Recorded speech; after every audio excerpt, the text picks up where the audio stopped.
வணக்கம். 6th new book Tamil இயல் 5 தான் பார்க்க போகிறோம். ஸோ இந்த இயல் 5ல் பார்த்தீங்கன்னா என்னென்ன டாபிக் இருக்குது அப்படின்னா ஆசாரக்கோவை, கண்மணியே கண்ணுரங்கு, தமிழர் பெருவிழா, மனம் கவரும் மாமல்லபுரம், மயங்கொலிகள், திருக்குறள், இந்த டாபிக் தான் இருக்குது. ஸோ இதில் ஃபஸ்ட்டு நம்ம பார்க்க போகிறது வந்துட்டு ஆசாரக்கோவை.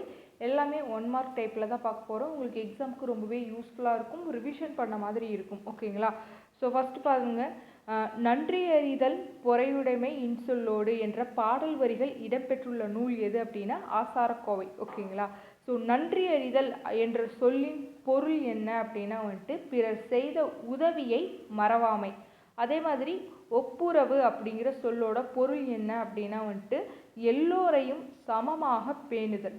அடுத்து நட்டல் என்ற சொல்லின் பொருள் என்ன அப்படின்னா நட்பு கொள்ளுதல். ஓகேங்களா? அடுத்து ஆசாரக்கோவை என்ற நூலை இயற்றியவர் யார் அப்படின்னா பெருவாயின் முள்ளியார். ஓகேவா? அடுத்து இந்த பெருவாயின் முள்ளியார் பிறந்த ஊர் எதுனா கயத்தூர். இந்த ஆசாரக்கோவை அப்படிங்கிறதோட பொருள் என்ன அப்படின்னா நல்ல ஒழுக்கங்களின் தொகுப்பு அப்படின்னு சொல்லலாம். 15 கீழ்கணக்கு நூல்களுள் ஒன்று தான் இந்த ஆசாரக்கோவை. ஓகேவா? அடுத்து ஆசாரக்கோவை எத்தனை வெண்பாக்களை கொண்டது அப்படின்னா 100 வெண்பாக்கள். இது வந்துட்டு ப்ரீவியஸ் இயர் கொஸ்டினில் தமிழில் கேட்டிருக்காங்க. அடுத்து பொறுத்துக டைப்பில். ஓகேவா? பிறரிடம் நான் டேஸ் பேசுவேன் அப்படின்னா வந்துட்டு இன்சொல். அதே மாதிரி பிறர் நமக்கு செய்யும் தீங்கை பொறுத்து கொள்வது டேஸ் ஆகும் அப்படின்னா பொறுமை. ஓகேவா? அடுத்து அறிவு ப்ளஸ் உடைமை என்பதனை சேர்த்து எழுத கிடைக்கும் சொல் என்ன அப்படின்னா அறிவுடைமை. அடுத்து இவை ப்ளஸ் எட்டும் என்பதனை சேர்த்து எழுத கிடைக்கும் சொல் அப்படின்னா இவை எட்டும். அதே அடுத்த கொஸ்டின் பாருங்க, நன்றி அறிதல் என்னும் சொல்லை பிரித்து எழுத கிடைப்பது நன்றி ப்ளஸ் அறிதல்.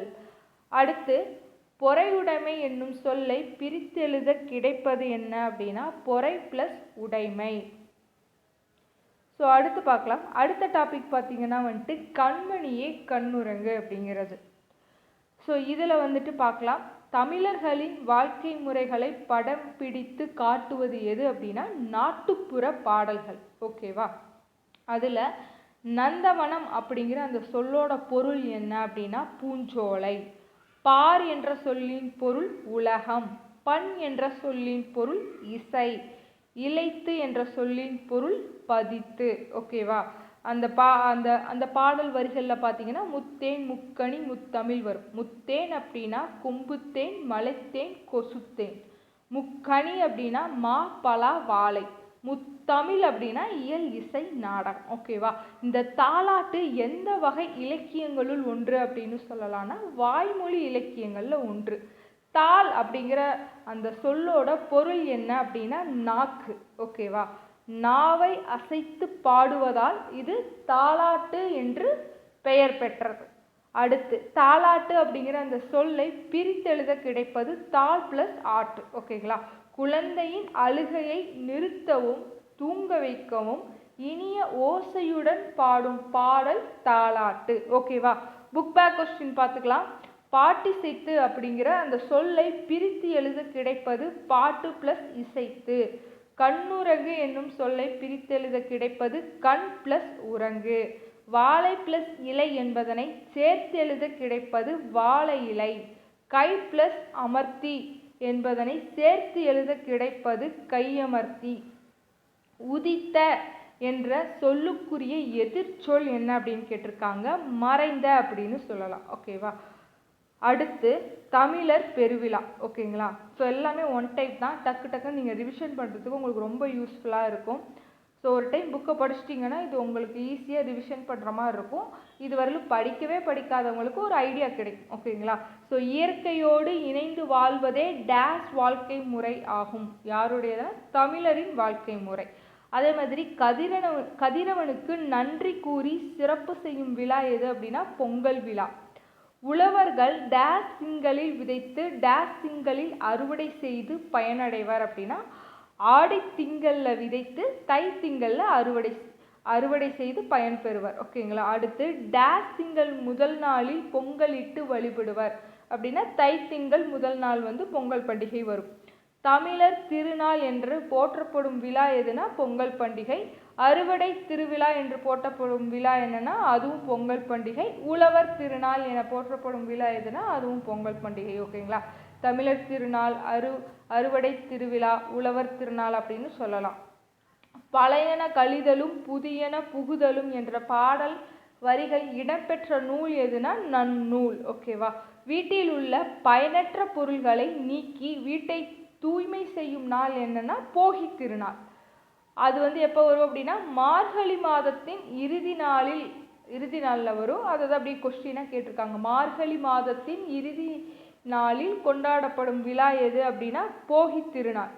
அடுத்து, வாழ்க்கைக்கு வளம் தரும் மலைக்கடவுளை வழிபடும் நோக்கில் அக்காலத்தில் போகி பண்டிகை டேஸ் விழாவாக கொண்டாடப்பட்டது. இந்த போகி பண்டிகை இந்திர விழாவாக கொண்டாடியிருக்காங்க. அடுத்த கொஸ்டின் பார்க்கலாம். அடுத்த கொஸ்டின் பார்த்தீங்கன்னா பொங்கல் என்பதன் பொருள் என்ன அப்படின்னா பொங்கி பெருகி வருவது அப்படின்னு சொல்லலாம். தை முதல் நாளில் டேஸ் தொடங்குகிறது அப்படின்னா திருவள்ளுவர் ஆண்டு தொடங்குகிறது. தை 2ஆம் நாள் டேஸ் நாள் கொண்டாடப்படுகிறது அப்படின்னா திருவள்ளுவர் நாள். பொங்கலுக்கு அடுத்த நாள் கொண்டாடப்படுவது என்னன்னா மாட்டுப் பொங்கல். ஓகேங்களா. மாடு என்னும் சொல்லுக்கு டேஸ் என பொருள் உண்டு அப்படின்னா செல்வம். அதுக்கப்புறம் உழவுக்கும் உழவருக்கும் உற்ற துணையாக டேஸ் விளங்குகின்றன அப்படின்னா மாடுகள். திருவள்ளுவர் பிறந்த ஆண்டு கிமு 31. ஸோ அடுத்த கொஸ்டின், மஞ்சு விரட்டு என்பது என்ன அப்படின்னா மாடுகளை அடக்கி தழுவும் வீர விளையாட்டு அப்படின்னு சொல்லலாம். இந்த மஞ்சு விரட்டோட வேறு பெயர்கள் பார்த்தீங்கன்னா மாடு பிடித்தல், ஜல்லிக்கட்டு, ஏறு தழுவுதல். மாட்டு பொங்கலுக்கு அடுத்த நாள் கொண்டாடப்படுவது காணும் பொங்கல்.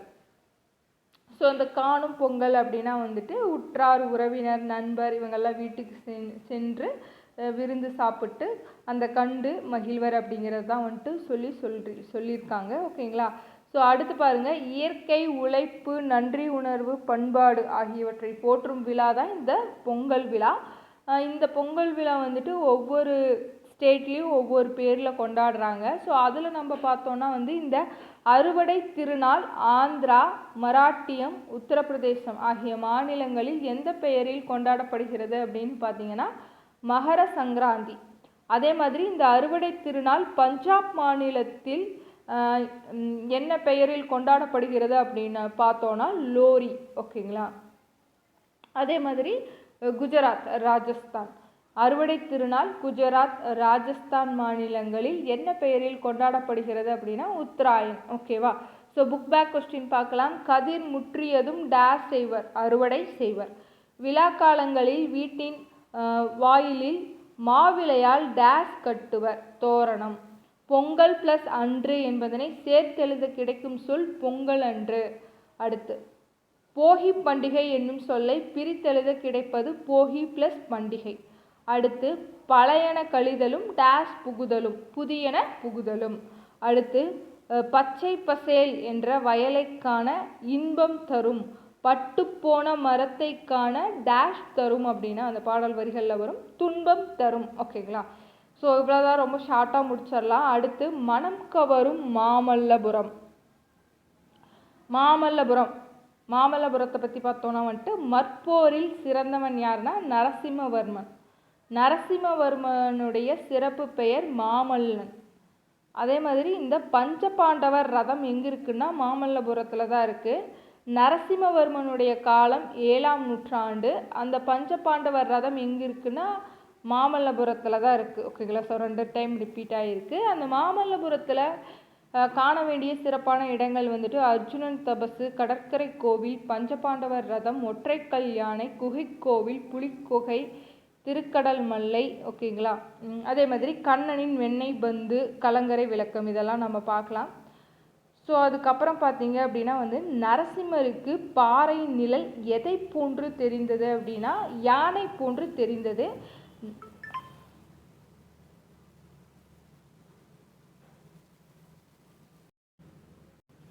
அதுக்கப்புறம் பார்த்தீங்க அப்படின்னா நரசிம்மவர்மனின் தந்தை பெயர் மகேந்திரவர்மன். எத்தனை தலைமுறையாக இந்த மாமல்லபுர சிற்பங்கள் செதுக்கப்பட்டன? 4 தலைமுறைகளாக. ஓகேங்களா. மனிதர்கள், விலங்குகள், பறவைகள் எல்லாம் உயிர் உள்ளவை போல எந்த பாறையில் காணப்படுகிறது அப்படின்னா அர்ஜுனன் தபசு. ஓகேங்களா, இந்த அர்ஜுனன் தபஸோட வேறு பெயர் என்ன அப்படின்னா வந்துட்டு பகீரதன் தபம். ஓகேங்களா, பகீரதன் தவம் அப்படின்னு சொல்லுவாங்க. சிற்பக்கலையின் உச்சம் எதுன்னா அது அந்த அர்ஜுனன் தபசு அப்படின்னு சொல்லலாம். தமிழகத்தின் மிகப்பெரிய சிற்பக்கலை கூடம் வந்துட்டு மாமல்லபுரம். மழைக்காலத்தில் இரு பாறைகளுக்கு நடுவே நீர் வருவது எதை போன்று உள்ளது அப்படின்னா ஆகாய கங்கை வருவது போன்று உள்ளதா சொல்கிறாங்க. சிற்பக்கலைகளுடைய அந்த 4 வடிவமைப்புகள் வந்துட்டு சொல்கிறாங்க. குடைவரை கோயில்கள், ஒற்றைக்கல் கோயில்கள், கட்டுமான கோயில்கள், புடைப்பு சிற்பங்கள். இந்த 4 வகைகளுமே காணப்படக்கூடிய ஒரே இடம் வந்துட்டு இந்த மாமல்லபுரம் தான். ஓகேங்களா, அதே மாதிரி இந்த மாமல்லபுரத்தை வந்துட்டு மகாபலிபுரம் அப்படின்னு சொல்லுவாங்க. ஓகேங்களா, ஸோ அடுத்து மயங்கொலிகள் இலக்கணம். ஸோ இலக்கணம் இதோட பார்த்தீங்கன்னா முடிஞ்சிடும். ஸோ உச்சரிப்பில் சிறிதளவு மட்டுமே வேறுபாடு உள்ள ஒலிகளை தான் மயங்கொலிகள் அப்படின்னு சொல்லுவோம். இந்த மயங்கொலிகள் பார்த்தீங்கன்னா மொத்தம் 8 என்னென்ன அப்படின்னு பார்க்கலாம். ஸோ பார்த்தீங்கன்னா நா. ஸோ இந்த 3க்குமே நான் தான் நமக்கு அது வந்துட்டு சொல்லுவோம். ஒலிகள் வந்து பார்த்தீங்கன்னா அப்படி தான் இருக்கும், பட் எழுத்துக்கள் வேறு. அதே மாதிரி தான் லா ழா லா இதெல்லாம் ரா ரா எழுதுவோம். ஸோ இதில் ஒவ்வொன்றுக்கும் ஒவ்வொரு இது சொல்கிறாங்க. ஸோ அதை ஞாபகம் வச்சுக்கோங்க. கொஞ்சம்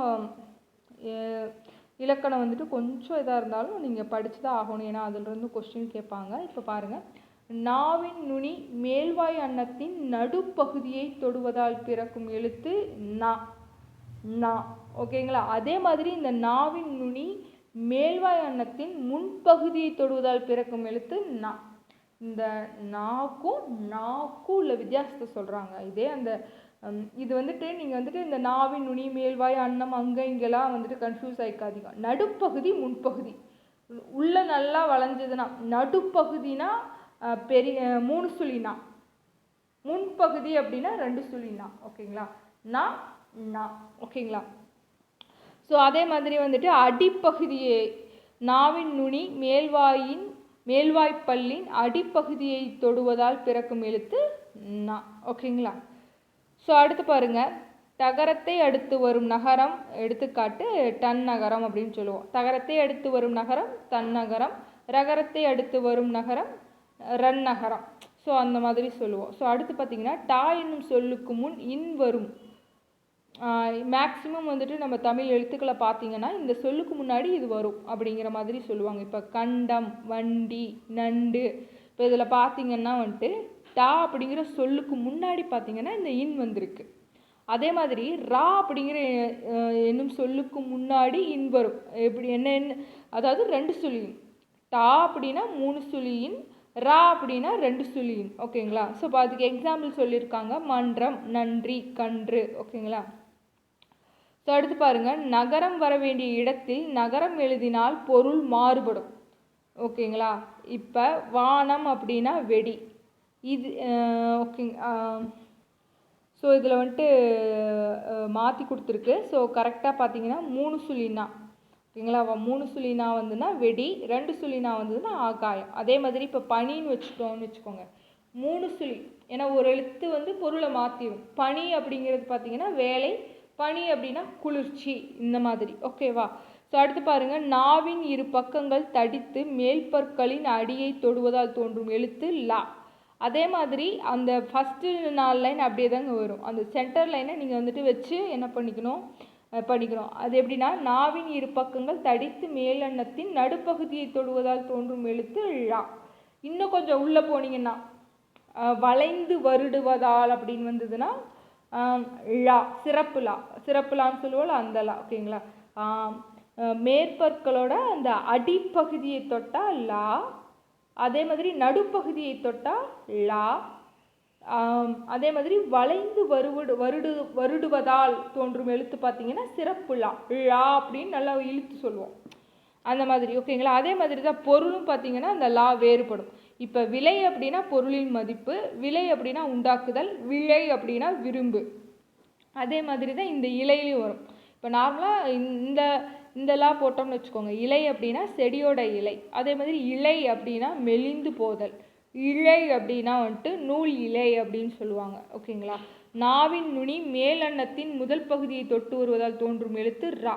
அதே மாதிரி மையப்பகுதியை உரசுவதால் தோன்றும் எழுத்து ரா ரா. ஓகேங்களா? பொருள் வேறுபாடு கொடுத்துருக்காங்க பாருங்கள். ஏரி அப்படின்னா நீர்நிலை, ஏரி அப்படின்னா மேலே ஏரி, கூரை அப்படின்னா வீட்டின் கூரை, கூரை அப்படின்னா கூரைப்பட்டு, கூரை புடவை. ஓகேங்களா? ஸோ அதே மாதிரி புக் பேக் கொஸ்டின்ஸ் கொடுத்துருக்காங்க. சிரம் அப்படின்னா என்ன? தலை. இலைக்கு வேறு பெயர் தழை. வண்டி இழுப்பது காளை. ஓகேங்களா? கடலுக்கு வேறு பெயர் பறவை. ஸோ அது சேம் மீனிங் தான், அதை நம்ம கரெக்டாக கண்டுபிடிக்கணும். ஓகேங்களா? ஸோ அடுத்து பார்த்தீங்கன்னா கலைச்சொல். கலைச்சொல் இப்போ எல்லாம் கேட்குறாங்க. ஸோ வெல்கம் அப்படின்னா நல்வரவு, ஸ்கல்ப்சர்ஸ் அப்படின்னா சிற்பம், சிப்ஸ் அப்படின்னா சில்லுகள், ரெடிமேட் ட்ரெஸ் அப்படின்னா ஆயத்த ஆடை, மேக்கப் அப்படின்னா ஒப்பனை, டிஃபன் அப்படின்னா சிற்றுண்டி. ஓகேங்களா? அண்ட் ஃபைனலாக லாஸ்ட்டாக பார்த்தீங்கன்னா திருக்குறள். திருக்குறளில் பார்த்தீங்கன்னா உலகில் வாழும் மக்கள் அனைவருக்கும் சிறப்பான அறங்களை வலியுறுத்துவர் யார் அப்படின்னா திருக்குறள். வலியுறுத்தியவர் யார் அப்படின்னா திருவள்ளுவர் தான் வரும். ஸோ இந்த இடத்துல ஒரு spelling mistake. Book back question பார்க்கலாம். விருந்தினர் முகம் எப்போது வாடும் அப்படின்னா நம் முகம் மாறினால் வாடும். அடுத்து நிலையான செல்வம் அப்படிங்கிறது எதுனா ஊக்கம். ஆராயும் அறிவு உடையவர்கள் டேஸ் சொற்களை பேச மாட்டார். ஆராயும் அறிவு உடையவர்கள் பயன்தரா சொற்களை பேச மாட்டார். அடுத்து பொருளுடைமை என்னும் சொல்லை பிரித்தெழுத கிடைப்பது பொருள் பிளஸ் உடைமை. அடுத்து உள்ளுவது பிளஸ் எல்லாம் என்பதனை சேர்த்தெழுத கிடைக்கும் சொல் உள்ளுவதெல்லாம். அடுத்து பயன் பிளஸ் இலா என்பதனை சேர்த்தெழுத கிடைக்கும் சொல் பயனிலா. ஓகேங்களா? ஸோ கிட்டத்தட்ட இந்த வீடியோ பார்த்தீங்கன்னா ஒரு தோராயமாக சொல்லணுன்னா 17 நிமிஷம் தாங்க இருக்கும். 17 நிமிஷத்துக்குள்ளே நம்ம இயல் 5 கம்ப்ளீட் பண்ணிட்டோம். ஓகேங்களா? ஸோ இந்த வீடியோ உங்களுக்கு பிடிச்சிருந்ததுன்னா ஃபுல்லாக எல்லாத்துக்கும் ஷேர் பண்ணுங்கள். மறக்காமல் நம்ம சேனலை சப்ஸ்கிரைப் பண்ணிக்கோங்க. ஓகேங்களா? ஏதாவது மிஸ்டேக் இருந்தால் தாராளமாக கமெண்ட் பண்ணுங்கள், மாற்றிக்கிறோம். நன்றி, வணக்கம்.